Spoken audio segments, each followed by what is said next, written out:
Rescate milagroso. Un grupo de personas logró salvar a un pescador que tenía 5 días a la deriva tras un naufragio en aguas mirandinas. El sobreviviente, identificado como Isael José Ortiz, había partido en una embarcación desde la isla de Pampatar junto a otros 4 compañeros. Crisis climática. Gobierno nacional advierte sobre el inminente impacto del fenómeno del superniño y hace un llamado a la población a hacer un consumo consciente del agua y la energía eléctrica. ¿Pero qué puede causar este fenómeno? Daniel Álvarez nos cuenta más.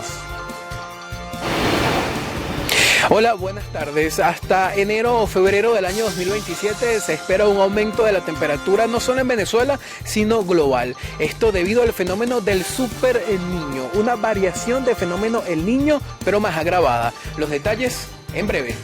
Gran parte de los escombros de la Torre C, que fue demolida el día jueves, ya han sido recogidos. Vanessa Urbano se encuentra en Playa Grande y nos tiene el adelanto. Vanessa. Gracias por este contacto. Bueno, así es, efectivamente, acá en el complejo urbanístico Luisa Cáceres Arizmendi, este es el trabajo que están realizando hoy día lunes. Remoción de escombros, maquinaria pesada en el lugar y por supuesto el área restringida. Ustedes pueden observar que gran parte del terreno ya ha sido limpiado. Más información en pocos minutos. Gracias, Vanessa y Daniel. Hoy también en la emisión meridiana tendremos dantesco suceso. Una mujer fue detenida por asesinar a su hijo de 10 años a puñaladas y herir a otro en Punto Fijo. Abogado aeronáutico Rodolfo Ruiz considera necesario invertir en la mejora de los aeropuertos del país para no depender de Maiquetía para la conexión internacional. Instituto Nacional de Higiene emite una alerta sanitaria debido a la falsificación de un lote de medicamento Candesartán Silexitilo.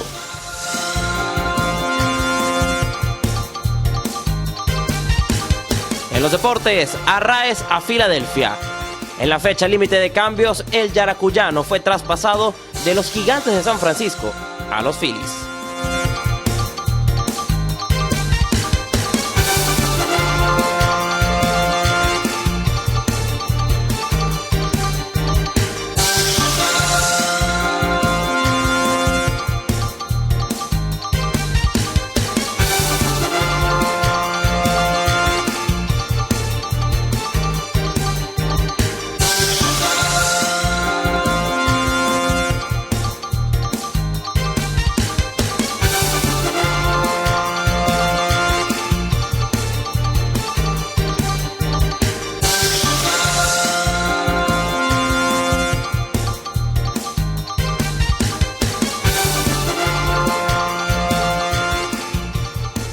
¿Qué tal, amigos televidentes? Tengan todos buenas tardes y bienvenidos a la presente emisión del Noticiero Televen. Héctor Matos y Claudia Hernández estaremos acompañándolos en esta hora de información. Un saludo para ti.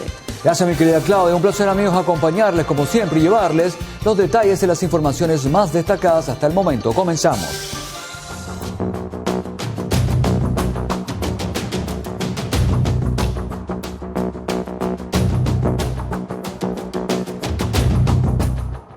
He pedido planes específicos. El primer plan es un plan de recuperación de generación termoeléctrica, que de aquí a final de año nosotros tengamos disponibles adicionales 4.800 megavatios en generación termoeléctrica, que se suma a los contratos que ya hemos firmado con empresas como la General Electric e IMSA para generar y fortalecer, hacer más robusto nuestro sistema eléctrico nacional. Bueno, avanzar, que nosotros podamos avanzar y también estamos actuando, tener en las próximas semanas mecanismos de generación eléctrica adicionales en nuestro país para prepararnos. Son acciones preventivas, prepararnos. Mientras estamos atendiendo la contingencia, nos preparamos para afrontar las potenciales consecuencias de una emergencia climática expresada en el Superniño. La presidenta encargada de la República, Delcy Rodríguez, también alertó anoche al país sobre las consecuencias de la crisis climática global y la llegada del fenómeno conocido como el Superniño. Ante el incremento de las temperaturas a nivel mundial y la reducción crítica de las fuentes hídricas, el Ejecutivo Nacional inició oficialmente un plan de contingencia ambiental. Ahora bien, ante este panorama, las autoridades nacionales y regionales activaron un protocolo de vigilancia para resguardar las fuentes hídricas y contener el riesgo de incendios forestales. Durante un encuentro de trabajo con los gobernadores del país, el Ejecutivo trazó la hoja de ruta para mitigar los efectos del fenómeno. El plan contempla tareas directas de ingeniería, el monitoreo constante de las represas y la protección de los ecosistemas más vulnerables. Las autoridades señalaron que en paralelo a la atención de la emergencia por el reciente doble terremoto, el Estado se prepara de manera anticipada para proteger los servicios básicos de la población.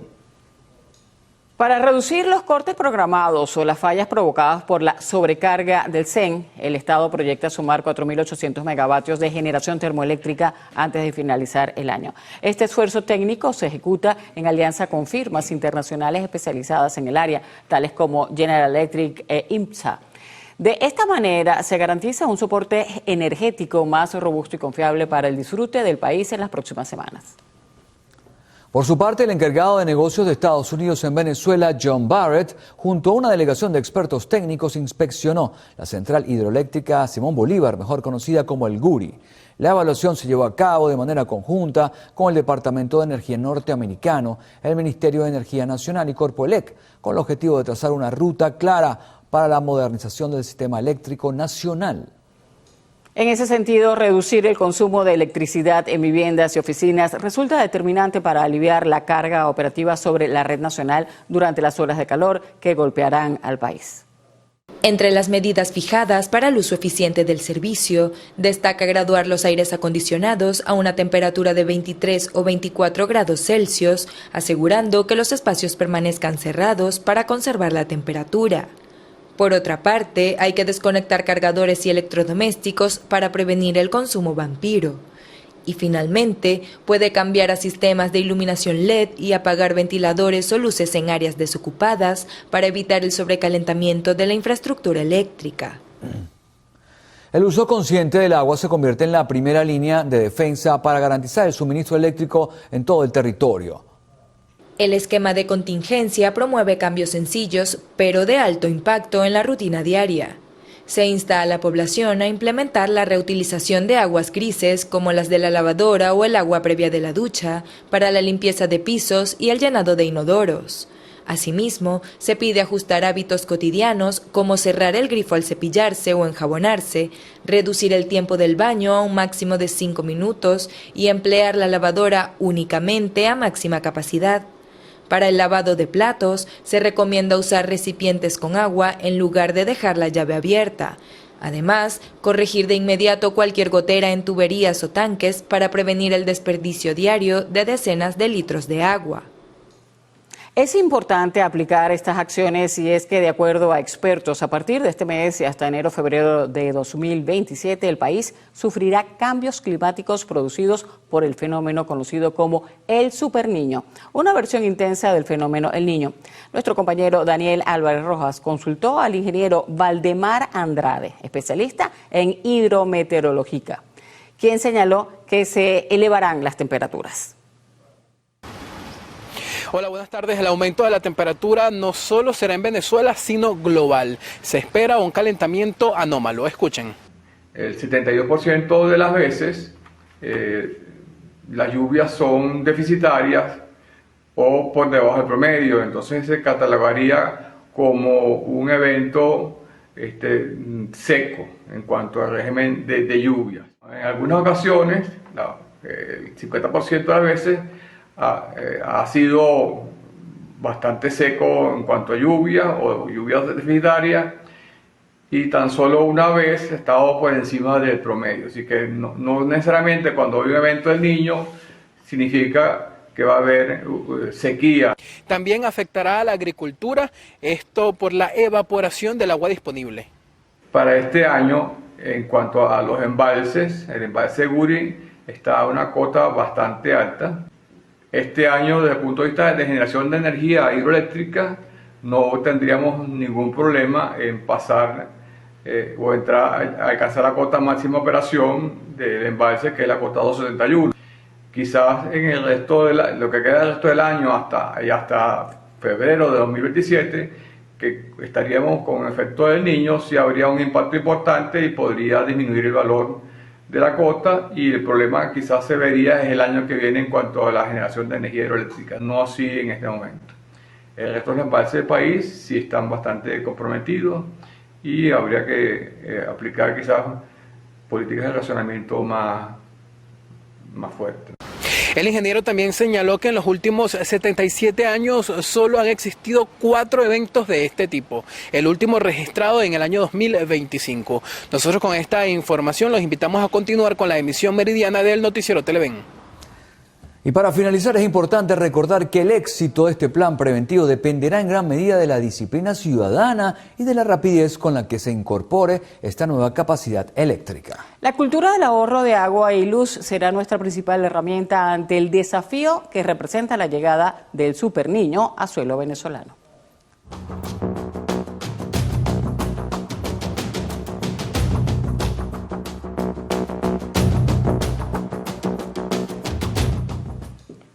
Una nueva licencia fue emitida por la Oficina de Control de Activos Extranjeros del Departamento del Tesoro de Estados Unidos, que autoriza ciertas transacciones con los bonos PDVSA 2020. En la licencia 5Y, emitida por la OFAC, permite a partir del 17 de septiembre todas las transacciones relacionadas con este bono al 8,5%, mientras que la provisión de financiamiento para el mismo y otras operaciones con dicho bono que estarían prohibidas. Esta licencia general tampoco ninguna transacción o actividad que esté prohibida de otro modo por el reglamento de sanciones a Venezuela, ni por ninguna otra parte del capítulo 5 del Código de Regulaciones Federales. La restitución de la democracia dependerá principalmente de la reposición de garantías como las libertades civiles, que a su vez permitirá restablecer derechos políticos. Las elecciones son la última parte de un proceso de transición. Así lo expresó John Magdaleno, analista político y profesor universitario. Liberalizar en el fondo significa abrir, producir una distensión política. Es decir, no solo reducir el nivel de represión que digamos, es típico de todo régimen no democrático, sino sobre todo restituir garantías que se puedan volver efectivas. Es decir, no solo basta con que estén escritas, se requiere un reconocimiento acerca de su ejercicio por parte del poder.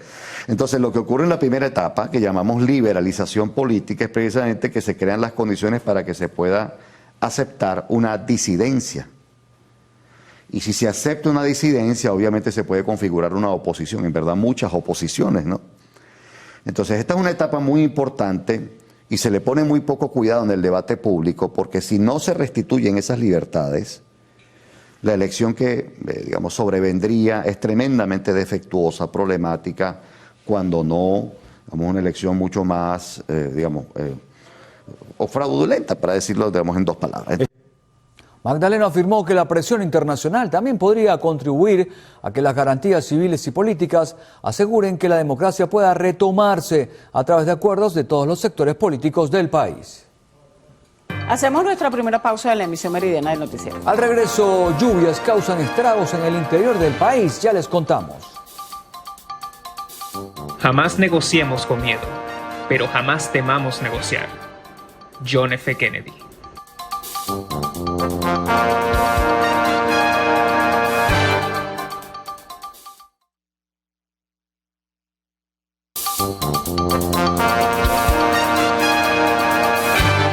Una persona fallecida es el saldo que dejaron las intensas lluvias del fin de semana en el estado de Yaracuy, lo que ha causado inundaciones en 4 municipios y daños estructurales en el puente La Galletera, además de importantes pérdidas materiales en el sector agropecuario y daños estructurales en la infraestructura vial.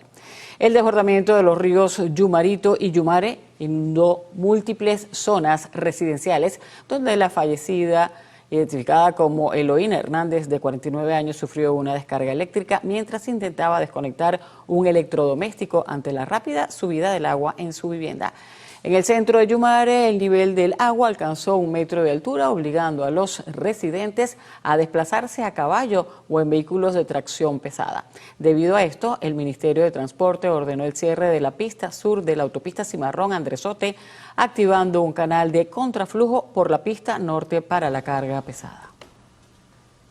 El alcalde del municipio Cruz Paredes del estado Barinas, Henry Maldonado, solicitó el respaldo del gobierno nacional y regional para enfrentar la emergencia por lluvias en la jurisdicción. El burgomaestre pidió la asignación de maquinaria pesada, recursos financieros que permitan canalizar la quebrada del sector melenero en la parroquia Barrancas, cuyo desbordamiento mantiene en riesgo a las comunidades aledañas. El mandatario local señaló que la administración municipal opera al límite de sus posibilidades técnicas y financieras y por esta razón solicitó auxilio técnico de forma prioritaria para resguardar la vida de los habitantes afectados. Un pescador de 30 años fue localizado con vida luego de permanecer durante 5 días a la deriva en aguas cercanas a Cabo Codera, en el municipio de Brión del estado Miranda, tras el naufragio de la embarcación en la que se trasladaba. El sobreviviente fue identificado como Isael José Ortiz, quien viajaba en la lancha Pesca Paria, una embarcación que había salido desde Pampatar en el estado de Nueva Esparta y tenía previsto cubrir la ruta entre Los Frailes y La Tortuga e Higuerote. Al momento de ser hallado por un yate que navegaba en la zona, Ortiz expresó que los otros 3 ocupantes se habían ahogado. Tras el rescate, el navegante fue trasladado a un centro de salud donde recibió asistencia debido a un cuadro de deshidratación severa. En Upata, al sur del estado Bolívar, una mujer falleció luego de ser apuñalada por su sobrino. En el hecho, una adolescente de 16 años y un hombre de 27 años resultaron heridos. El acusado se mantiene en fuga.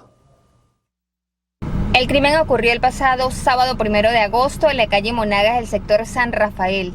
La víctima fatal fue identificada como Carmen Elena Marcano, de 48 años. Según testigos del hecho, el acusado de 21 años, en medio de una discusión, habría golpeado a su abuela en la cara, por lo que Carmen Elena, quien era hija de la adulta mayor y tía del presunto homicida, intervino para defenderla, recibiendo varias heridas por arma blanca que cegaron su vida. Durante el ataque, una adolescente familiar de la fallecida resultó herida cuando quiso defender a su tía. El tercer lesionado es un hombre de 27 años. Este presentó una fractura en la pierna izquierda. Pudimos conocer que el sospechoso se mantiene huyendo. Desde el estado Bolívar, Andrea Calma, Televen. En Punto Fijo, estado Falcón, una mujer fue aprehendida por presuntamente asesinar a puñaladas a su hijo de 10 años y herir al otro de tan solo 6. De acuerdo con versiones de vecinos, el hecho se registró la madrugada del sábado cuando la mujer agredió a sus 2 hijos con un arma blanca tras sostener una discusión con una tercera persona. La víctima fatal fue identificada como Matías Rivero, quien falleció por una herida cortante en el cuello, mientras que su hermano menor sufrió una herida penetrante en el pecho, además de lesiones en los brazos y un corte en el labio, por lo que fue trasladado al hospital Dr. Rafael Calles Sierra, donde permanece bajo atención médica. Nos vamos a La Guaira, establecemos un contacto con Vanessa Urbano, quien nos cuenta cómo se encuentra la entidad costera a un mes del doblete sísmico. Adelante, Vanessa, te escuchamos. Hola, gracias por este contacto que estamos estableciendo justo a esta hora desde Playa Grande. Acá, como ustedes pueden observar, se continúan haciendo los trabajos de remoción de escombros en lo que era la torre C del complejo urbanístico Luisa Cáceres de Arismendi. Pero a mí me llamó algo la atención acá, y es que continúan los rescatistas a un lado tratando de encontrar algún cuerpo, pero a la vez están haciendo la remoción de escombros, la maquinaria pesada. ¿Cómo se hace este trabajo? Las autoridades pues le permitieron a ustedes continuar en esa labor que han empezado desde el día 1. Sí, o sea, estamos ahorita trabajando el grupo de rescate, tenemos un operario que está vinculado con el ingeniero y bueno, a través de él damos indicaciones de dónde ya estaban localizados las víctimas antes de la explosión, o por lo menos las áreas que junto a la comunidad se habían localizado, ya donde seguramente podríamos encontrar los cuerpos que faltan. Luego de la demolición controlada, ¿han encontrado algún cuerpo? Sí, ahorita estamos extrayendo. Justo en este momento estamos extrayendo. ¿Cuántos cuerpos? 2. Presumimos que son 2. Uno bastante íntegro y el otro solo son partes del cuerpo. La idea es tratar de hacer el trabajo lo más manual posible, ¿sí? De una forma más controlada, con equipos más pequeños, que no sea tanto maquinaria, para no comprometer los cuerpos que están localizados. Igual estudiamos la estructura, a ver junto al ingeniero, a ver de qué forma se puede extraer o sacar escombros sin necesidad de que se comprometa el cuerpo de las víctimas. Muchas gracias. Bueno, esta es parte de la información que se maneja acá en la avenida principal de Playa Grande. Importante resaltar que el acceso está restringido. Hay guardias nacionales en todo lo que es desde un punto de la avenida hasta más o menos lo que era Belo Horizonte. ¿Por qué? Porque bueno, hay maquinaria pesada, hay trabajos que se están realizando y bueno, tratan de resguardar la seguridad de las personas que hay acá, porque recordemos que hay familiares que aún permanecen en las carpas esperando el rescate o la extracción de sus seres queridos. Con esta información devuelvo el contacto al estudio. Adelante. Gracias, Vanessa. Y el abogado aeronáutico Rodolfo Ruiz indicó que tras la emergencia del pasado 24 de junio, donde resultó afectado el principal aeropuerto del país, es necesario descentralizar las operaciones aeroportuarias en Venezuela. Creo que a partir de ahora, de este momento, debe pensarse en una inversión mucho más robusta, más sustancial para reactivar esos aeropuertos y que puedan ofrecer, digamos, un servicio aeroportuario que de alguna manera se asemeje a lo que ofrece Maiquetía. Yo sé que no es fácil, no se puede lograr de la noche a la mañana. Yo pienso que de alguna manera hay que descentralizar las operaciones aeroportuarias en Venezuela. No podemos depender de un solo aeropuerto. Entiendo que la base aérea Libertador se concibió con esa finalidad de no tener una monodependencia del Aeropuerto Internacional de Maiquetía, sino que tengamos otros aeropuertos de los cuales también puedan salir vuelos internacionales que sirvan a la zona central del país, por ejemplo. Ruiz precisó que la reactivación del Aeropuerto Internacional Simón Bolívar es clave para el motor económico de la nación. Sin embargo, dejó en claro que la seguridad debe ser primordial al momento de reanudar las actividades. Nueva pausa en el noticiero. Al regreso repasaremos lo más destacado del acontecer internacional. Wilson Peraza sufrió un ACV y necesita con urgencia los siguientes insumos: centro de cama, pañales de adulto, guantes, vaxitaxina. Cualquier persona o institución que desee colaborar puede comunicarse al siguiente número de contacto: 0424-133-1687. Gracias por su colaboración.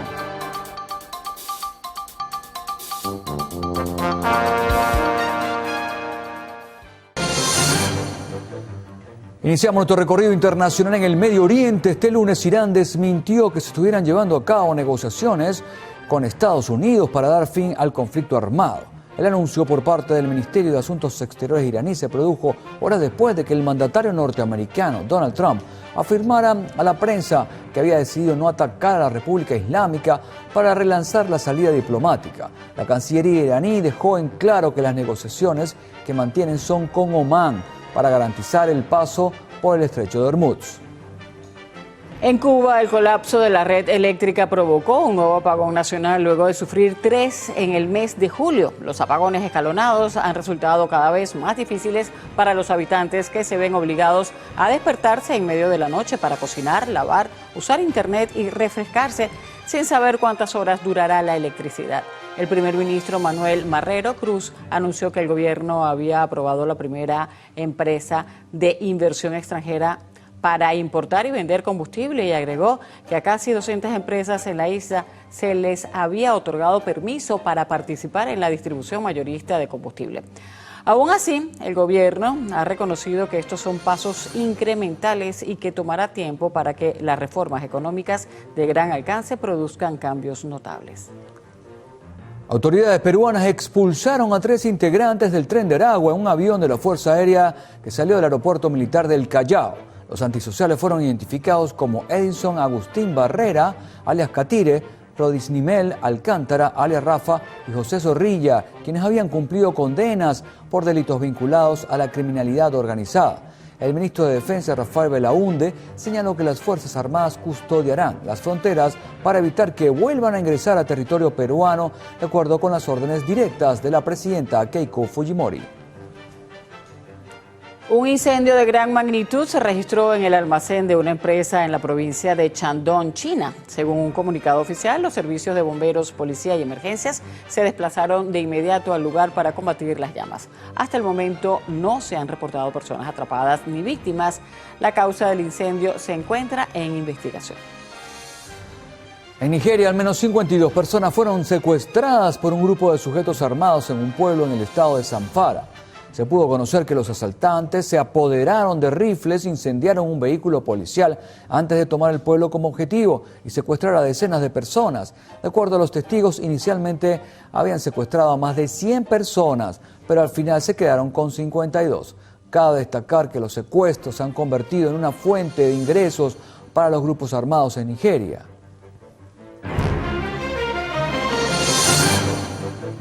Es momento de revisar los números que mueven al país. Veamos lo que nos tiene preparado Fabián Campos en Flash Económico.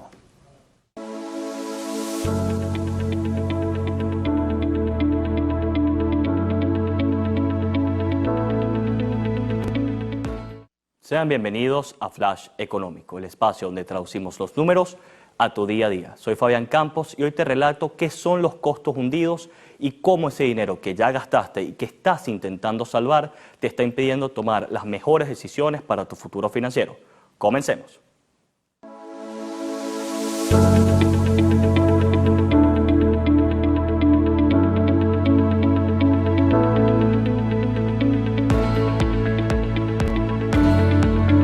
Hablemos de una de las trampas psicológicas más peligrosas para nuestras finanzas, los costos hundidos. En economía, un costo hundido es aquel dinero, tiempo o esfuerzo que ya invertimos en algo y que es imposible de recuperar.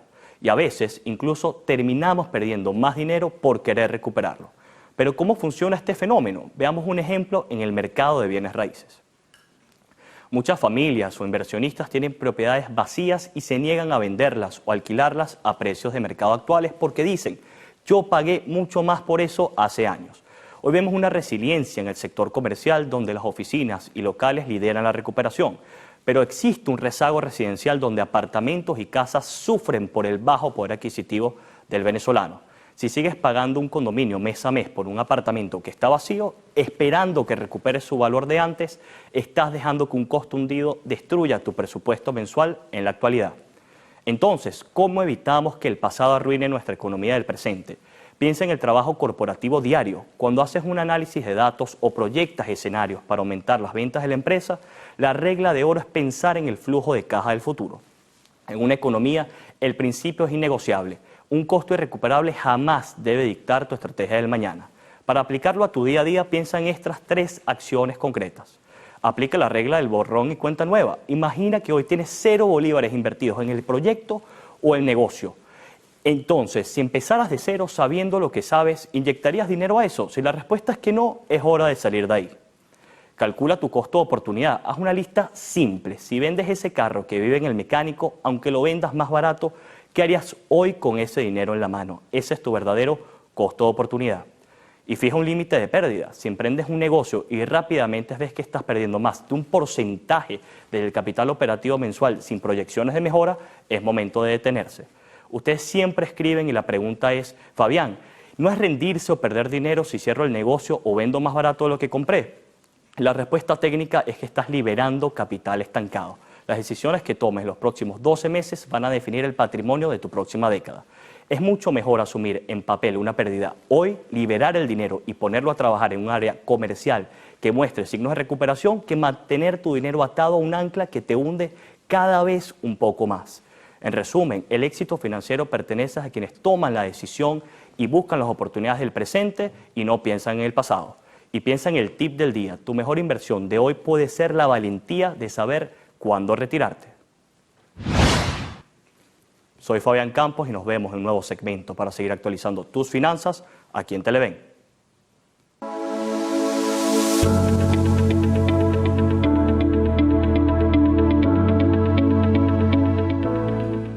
Nueva pausa en el noticiero. Al regreso, conozca la crisis silenciosa que causa la migración masiva e irregular en Europa.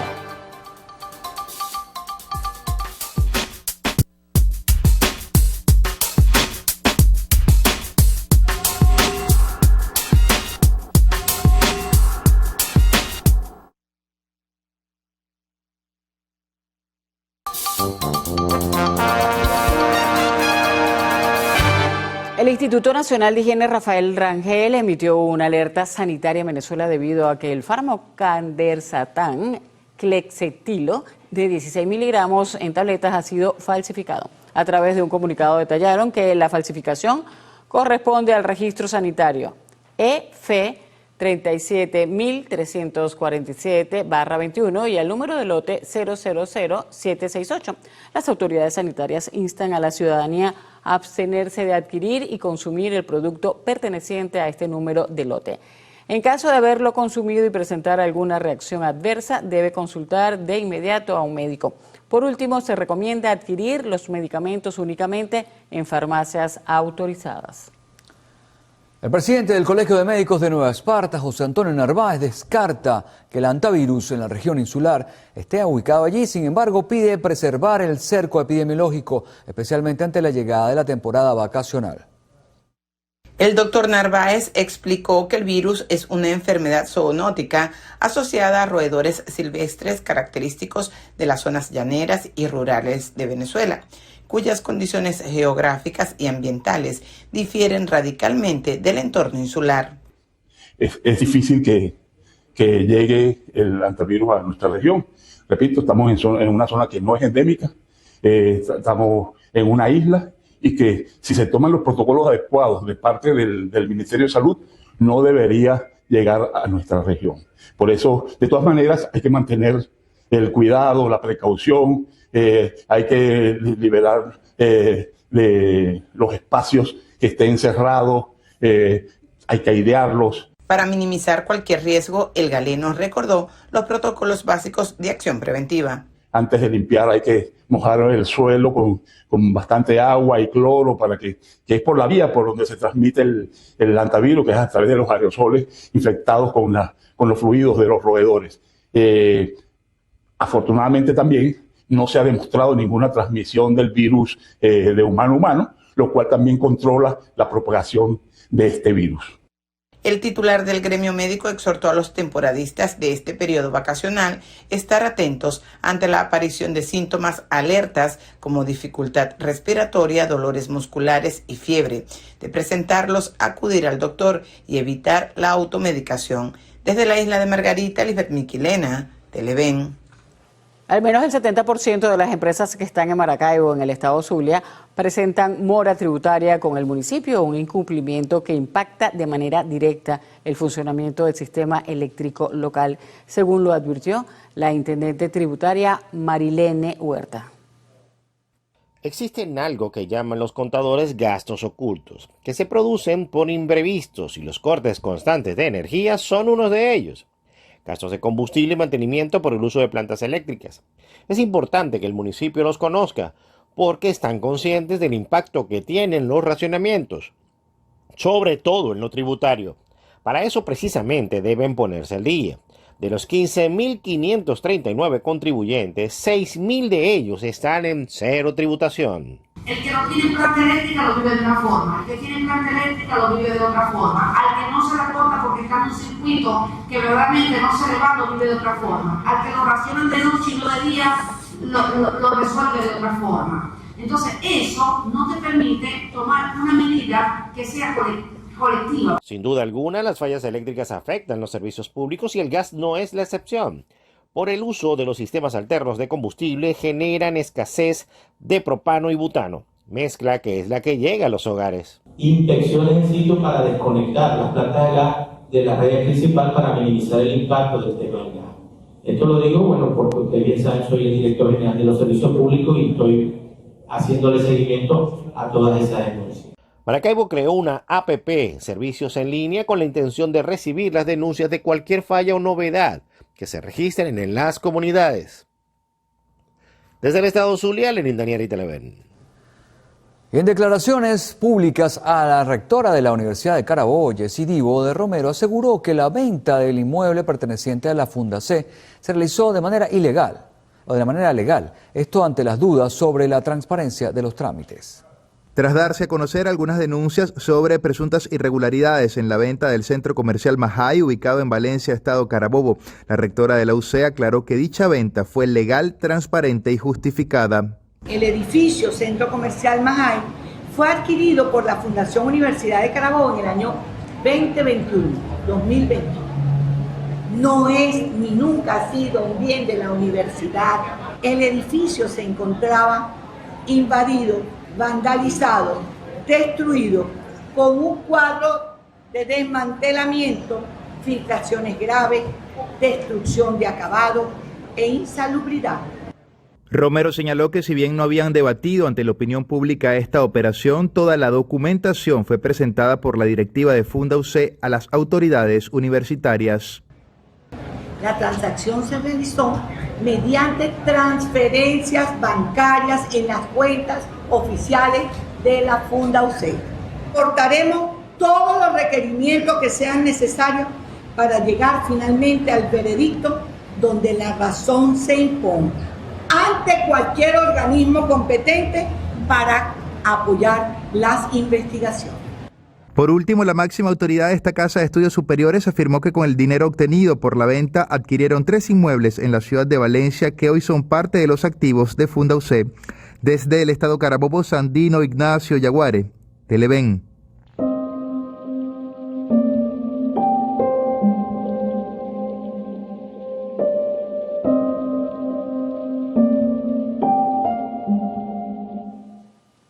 Mucho se habla de una crisis migratoria en Europa, pero los expertos advierten que estamos mirando solo la superficie del verdadero desafío del viejo continente.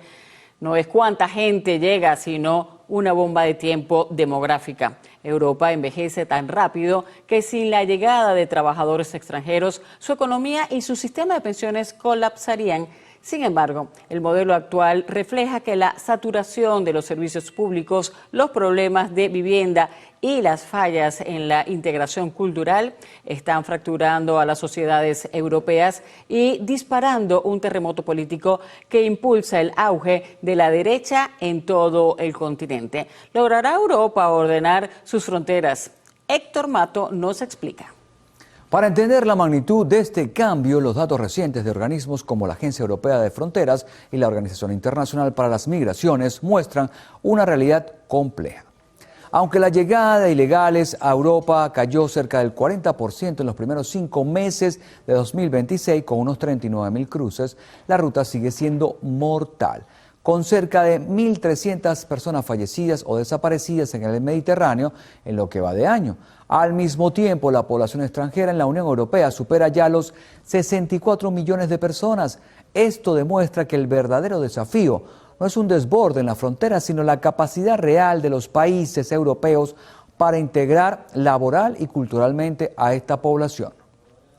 Europa no está colapsando como civilización, pero sí está cambiando por completo su mapa político y social. El continente envejece tan rápido que sus países ya no tienen suficientes trabajadores. Los extranjeros hoy aportan el 40% del crecimiento económico de la Unión Europea y sostienen sectores claves como la agricultura y la construcción y los servicios en naciones como España o Italia. Sin esta población, el sistema de salud, las pensiones y todo el estado de bienestar quedaría sencillamente sin fondos por falta de cotizantes. Pero el verdadero riesgo no está en cuántos migrantes llegan, sino en la capacidad de los estados para integrarlos. Esto desata tensiones críticas de 3 frentes. Primero, en la infraestructura, donde la escasez de vivienda social asequible y la alta demanda en los grandes urbes disparan los precios de alquileres y desgastan la sanidad y la educación de las clases medias, generando fricciones directas con los trabajadores locales. Segundo, las fallas en la asimilación cultural que abren la puerta a sociedades paralelas con valores muy alejados del modelo europeo. Mark Helbing, politólogo especialista en políticas ciudadanas, inmigración, identidad nacional y asimilación cultural en países occidentales, sostiene que los problemas de convivencia no ocurren solo por diferencias culturales, sino porque algunos integrantes e inmigrantes también vienen con costumbres y valores que chocan directamente con las leyes y libertades básicas de Europa. Y tercero, una creciente sensación de descontrol e inseguridad que debilita la confianza de los ciudadanos en sus propias instituciones democráticas. Esta situación conlleva a que los gobiernos de Europa cambien por completo sus políticas. Los partidos de extrema derecha y nacionalistas están ganando muchísimo poder. En países como Francia, Alemania, Italia y Holanda, cada vez más ciudadanos votan por partidos políticos que prometen mano dura contra la inmigración y defienden las costumbres locales por encima de todo. Entre tanto, los partidos tradicionales y las autoridades europeas se han visto obligadas a reaccionar Ahora están tomando medidas mucho más estrictas, como poner más controles en las fronteras, enfocarse en la seguridad interior y volver a negociar las leyes sobre quién puede pedir asilo o entrar en Europa. El futuro del continente depende enteramente de la capacidad de respuesta institucional ante los retos demográficos, económicos y sociales actuales. Las posibles vías de solución se dividen en dos escenarios. Si Europa logra imponer un modelo de integración o de migración ordenada, selectiva y basada en la integración cultural y laboral, real mantendrá su relevancia económica y su estabilidad a largo plazo. Si por el contrario prevalece el descontrol institucional y la incapacidad de asimilar las nuevas poblaciones, la consecuencia será la pérdida acelerada de la cohesión social, una menor productividad e inestabilidad política. En última instancia, el desafío actual representa una pérdida progresiva de la identidad que definió al continente durante el siglo XX. Gracias, Héctor, por tu reporte. Y para mañana se espera que ministros del Interior de la Unión Europea celebren una reunión de urgencia por videoconferencia para abordar la crisis migratoria y reforzar la lucha contra la inmigración ilegal. Esta iniciativa surgió a solicitud de España y otros 22 países europeos y busca implementar medidas como un mayor apoyo de la Agencia Europea de la Guardia de Fronteras y Costas, también mejorar la colaboración con Marruecos. Esperemos que se logre encontrar un horizonte de cooperación y soluciones compartidas. También debemos recordar que el Papa León XIV expresó este domingo su preocupación por la grave crisis migratoria en Ceuta y pidió encontrar soluciones de paz, estabilidad y justicia mediante la intercesión de Nuestra Señora de África. Esperemos que así sea. Bueno, hacemos una nueva pausa en la presente emisión del noticiero. Al regreso revisaremos la información deportiva con Alejandro Parra. Así es, compañeros, al regreso les hablaremos de la llegada de Luis Arraez a los Phillies de Filadelfia. Esto y mucho más después de la pausa. Ya venimos.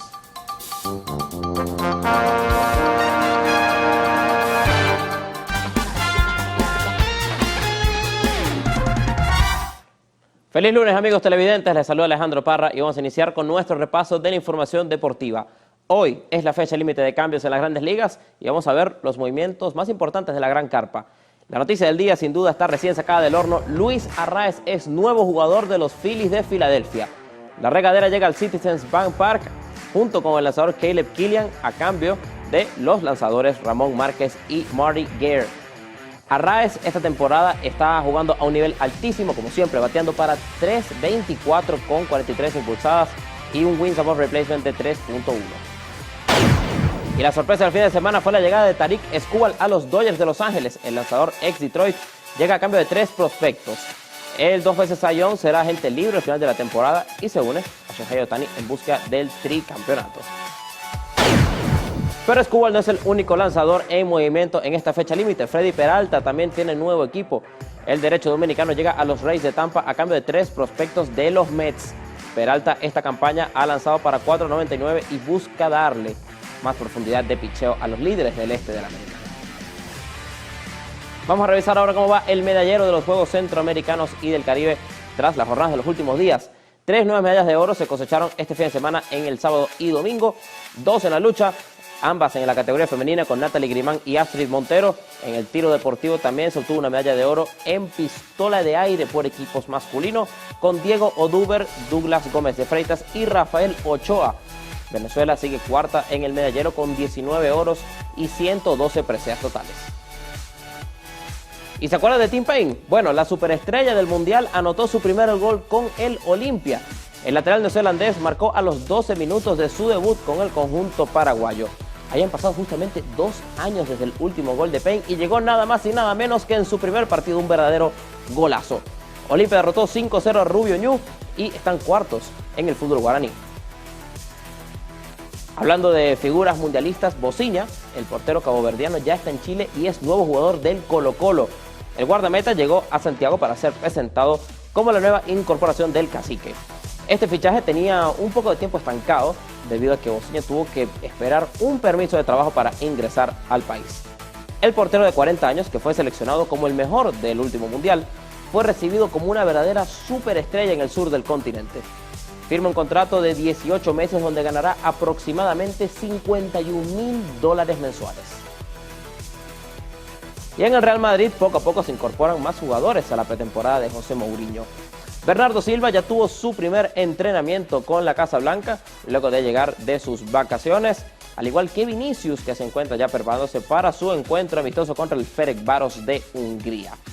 Vinicius llega en medio de una posible salida al Arsenal, donde al parecer Mikel Arteta continúa haciendo mucha presión para traerse al brasileño al Emirates Stadium. Mientras que el Madrid siguen paralizados con el posible fichaje del extremo del RB Leipzig, Jan Diomande, que todavía no se cierra su llegada a Valdebebas. Noticias importantes en el ciclismo, y es que Tadej Pogačar correrá la Vuelta a España.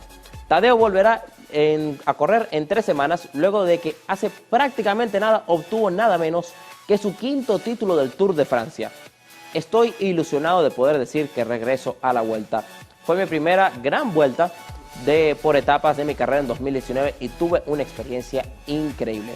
Esto fue lo que dijo Poggi tras su anuncio oficial. Pogačar participó por primera y única vez en la Vuelta ese mismo año, cuando con apenas 20 finalizó tercero ganando 3 etapas. Pogačar, que parte como favorito, si gana la Vuelta prácticamente completaría el deporte, ganando las 3 grandes vueltas y 4 de los 5 monumentos del ciclismo mundial. Con esto finalizamos la información deportiva por el día de hoy y los dejo con mis compañeros.